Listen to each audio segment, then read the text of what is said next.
There are moments that expose people for exactly who they are. Not the version they perform at holidays or family dinners. The real version. The one that only shows up when there's something to gain. Mine showed up on the day I defended my dissertation. I'd spent 4 years in a PhD program in biomedical engineering. 4 years of 6 a.m. lab shifts, ramen dinners, and weekends that didn't exist. My defense was scheduled for a Thursday in April. I had sent the date to my parents 6 weeks in advance.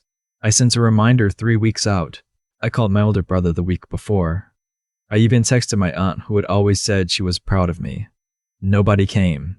Not one person. I sat in that conference room with my faculty committee, defended 5 years of research, answered every question they threw at me, and when it was over and my advisor shook my hand and said, "Congratulations, doctor," I walked out into the hallway alone. The building had those long fluorescent lights that buzz when the place gets quiet. I remember standing under one of them, holding the folder with my revised chapter notes, thinking about how I had imagined this moment differently, not in an entitled way. I hadn't expected a party. I hadn't expected flowers or a banner. I had just expected someone to show up. I called my mother from the parking lot. It rang 4 times and went to voicemail. I called my father. Same thing. I sent my brother a text that said I passed. He read it. No reply. I drove home and ate a sandwich by myself over the kitchen sink. That was a Thursday. By Sunday, everything had changed. But I need to back up first, because the Sunday part only makes sense if you understand what the years before it looked like. My name is Callum. I'm 31 now. I grew up in a mid-sized city in Ohio, the second of 3 kids. My older brother's name is Derek. My younger sister's name is Priya. She was adopted when I was 7, and for a long time, she was my closest friend in that house. My father worked in insurance. My mother taught piano lessons from our living room until I was in high school, and then she stopped and I never fully understood why. We weren't a cruel family on the surface. We weren't the kind that screamed at the dinner table.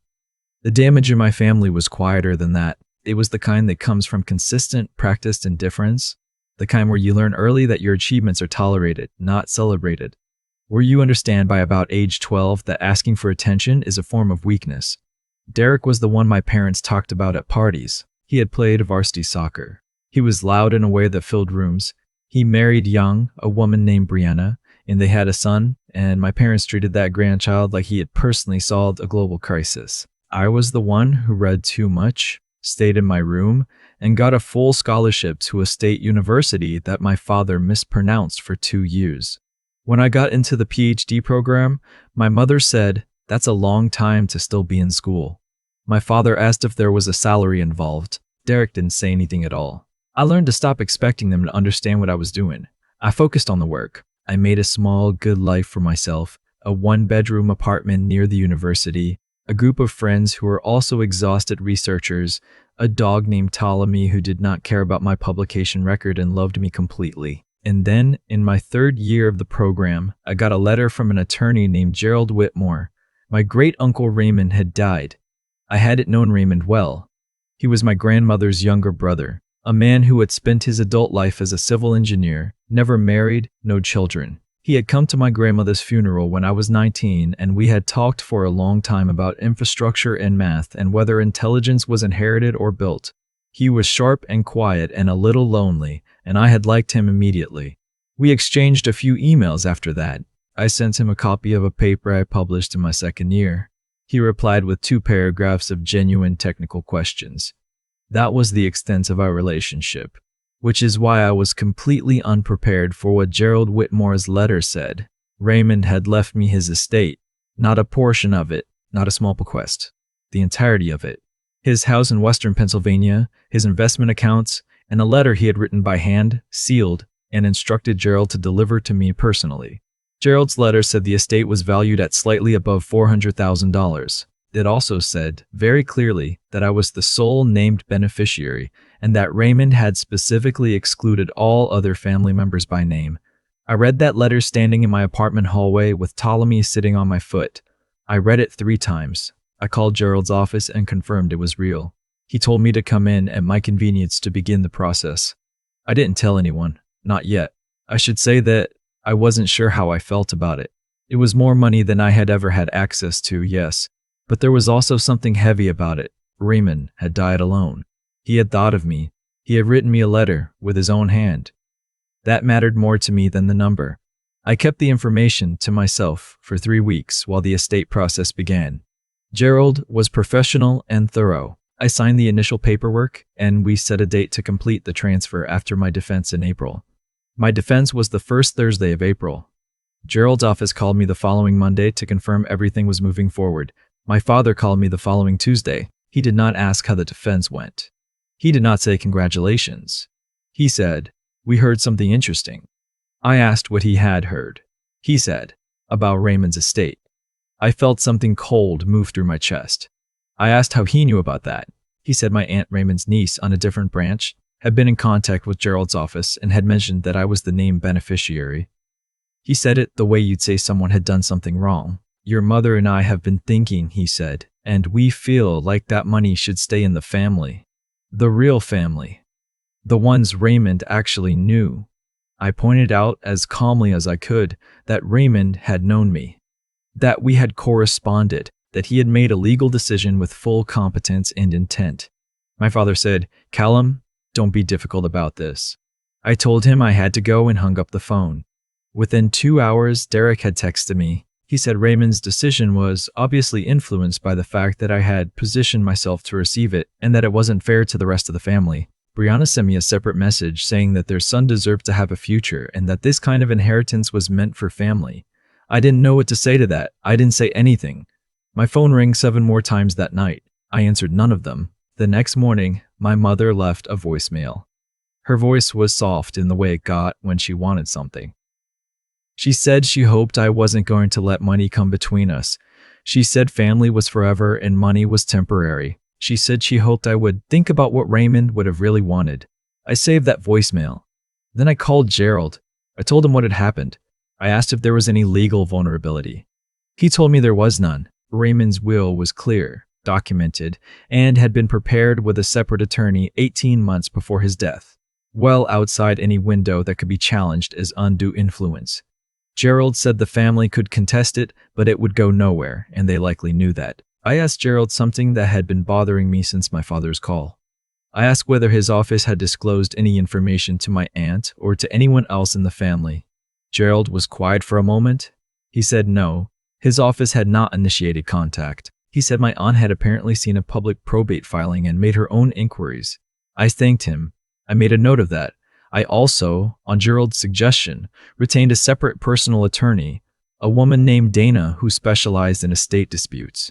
Dana reviewed everything and confirmed what Gerald had said. She also told me that if any family member contacted me with the intent to pressure me into relinquishing assets I was legally entitled to, that was worth documenting. I started documenting. My father called again that Saturday. He said he and my mother wanted to take me to dinner to talk things through. He said Derek would be there. He said it was important to him that we work this out together as a family. He still had not said congratulations on my doctorate. I agreed to the dinner. I want to be honest about why. Part of me was still hoping that somewhere in that conversation, one of them would say it. Would say, "We should have shown up." Would say, "We heard you passed, and we are proud of you." I went. The restaurant was a steakhouse near my parents' house that my father liked because the booths were big. Derek and Brianna were already there when I arrived. My mother hugged me at the door, which felt strange given the week we just had. We ordered. Small talk moved around the table like something nobody wanted to touch. Then my father set down his fork and said, "Callum, your mother and I have talked about this at length, and we think the right thing to do is to split Raymond's estate among the 3 kids. Evenly. That's what family does." I looked at him. I looked at Derek, who was cutting his steak and not making eye contact. I looked at my mother, who was watching me with an expression I recognized from childhood, the one that said, "Agree, and this gets easier." I said, "Can I ask you something first?" My father said, "Sure." I said, "Did anyone here come to my defense?" Silence. I said that date 6 weeks in advance. I sent reminders. Nobody came. Did anyone call that day, text, leave a message? More silence. I said, "Derek, you read my text, the one that said I passed. Did you reply?" Derek said, "Callum, that's not what we're here to talk about." I said, "It's what I'm here to talk about." My mother said, "This is exactly the kind of thing that tears families apart. Don't do this." I looked at her. I said, I'm not doing anything. I'm asking a question. The same question I've been asking my whole life in different ways. And I just want to hear you say it. Say you know you weren't there. That's all. My father said, we've been very supportive of your education. I thought about the scholarship I had applied for on my own at 17 because they hadn't helped me fill out the FAFSA. I thought about the 4 years I had paid my own rent, bought my own groceries, taken out loans for conference travel because it hadn't occurred to anyone to ask if I needed help. I thought about the 6-week-old calendar invite that had been ignored without a word. I said, I'm not splitting the estate. Brianna made a sound. Derek finally looked up. My father said, Callum, I said. Raymond knew me. He chose me. That wasn't an accident and it wasn't manipulation. We talked. We wrote to each other. He knew what I was trying to build and he decided he wanted to be part of it. I'm not going to undo his decision because it's inconvenient for people who didn't show up. I put my napkin on the table. I picked up my jacket. My mother said, if you walk out of here, you are choosing money over your family. I stopped. I turned around. I said, I want to make sure I heard that right. You're telling me that keeping something that was legally and intentionally left to me by someone who actually paid attention to my life is choosing money over family, but asking me to hand it over to people who didn't come to my graduation, who didn't call when I passed, who have never once shown up. That's family. She didn't answer. I said, I love you. I genuinely do. But I think you should hear what you just said. I left. Derek called me twice from the parking lot. I didn't pick up. That night I sat with Ptolemy on the couch and I opened the sealed letter that Gerald had given me from Raymond. I had been waiting for the right moment, and I think I had been afraid of it a little. Afraid of what it might say, or what it might ask of me. I read it slowly. Raymond wrote that he had watched me from a distance for most of my life, and that what he had seen was a person who had built himself without a scaffold. His words. He said he had known my grandmother's family well enough to understand that I had not been handed anything, and that in his experience, the people who built things without scaffolding were the ones who knew how to maintain them. He said he had no children and had never wanted them the way other people did, but that if he had been asked to choose a person to leave his life's work to, it would be someone who understood that work had meaning beyond what it earned you. He said he hoped the money gave me the room to do the work I was meant to do without having to compromise it for survival. He ended the letter by saying, I am not asking anything of you. I just wanted you to know that someone was paying attention. I folded the letter very carefully and put it back in the envelope. I sat there for a long time. The estate transfer completed 6 weeks later. I used a portion of it to pay off my remaining student loans, which I had been carrying for 9 years. I set aside another portion for research funding. There's a fellowship at my university now that carries Raymond's name. The rest I invested, the way Gerald suggested, in instruments that would grow slowly and without drama. My family attempted a formal contest of the will through a distant cousin's attorney. It was dismissed within 60 days. Dana sent me the paperwork. Derek sent me one more message about 2 months after the restaurant. It said, I hope you know what you did to this family. I read it. I thought about it for a while. I thought about the text I had sent from the parking lot of my university that said I passed and had been read and never answered. I thought about the buzzing fluorescent light in the hallway and the sandwich over the sink. I didn't reply. Some doors, when they close, are not closing because of you. They are closing because they were never really open. You were just standing in front of them long enough that you convinced yourself there was something on the other side. Raymond never had a ceremony for me. There was no moment where he handed me anything in person. He just paid attention. Over the years, quietly, he paid attention.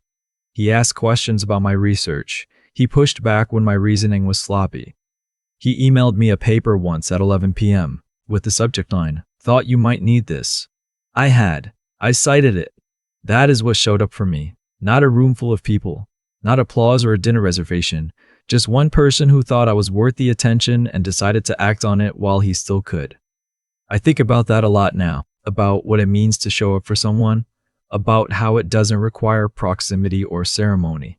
It requires only the decision to pay attention and then, when it counts, to do something with what you've seen. The fellowship carries Raymond's name because I wanted people to know it was his. I wanted some 22-year-old who was also building without a scaffold to receive funding from someone who understood exactly what that feels like.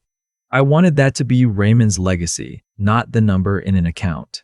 When the first fellow was selected this past spring, I wrote her a short note. I told her someone was paying attention. I used to think the hardest part of being overlooked was the moment itself, the empty seat, the unanswered call, the text that gets read and never replied to. But I've learned that the hardest part isn't the moment. It's the years you spend quietly wondering if you were asking for too much. Callum didn't ask for much. He asked for someone to show up. That's not an unreasonable thing to want from the people who raised you. And yet the people who couldn't find a Thursday in April to drive to his defense found their phones immediately when there was money involved. That contrast isn't just painful, it's clarifying. It tells you everything you need to know about what you actually meant to them. There's a principle that runs through every honest story like this one. What you consistently do reveals what you actually value. Not what you say at dinner, not what you promise when the mood is good, what you do when it costs you something. Time costs something. Attention costs something. Showing up when there's nothing to gain costs something. Callum's family never paid that cost, not once, and then they arrived at the table expecting a return on an investment they had never made. That is not how any of this works.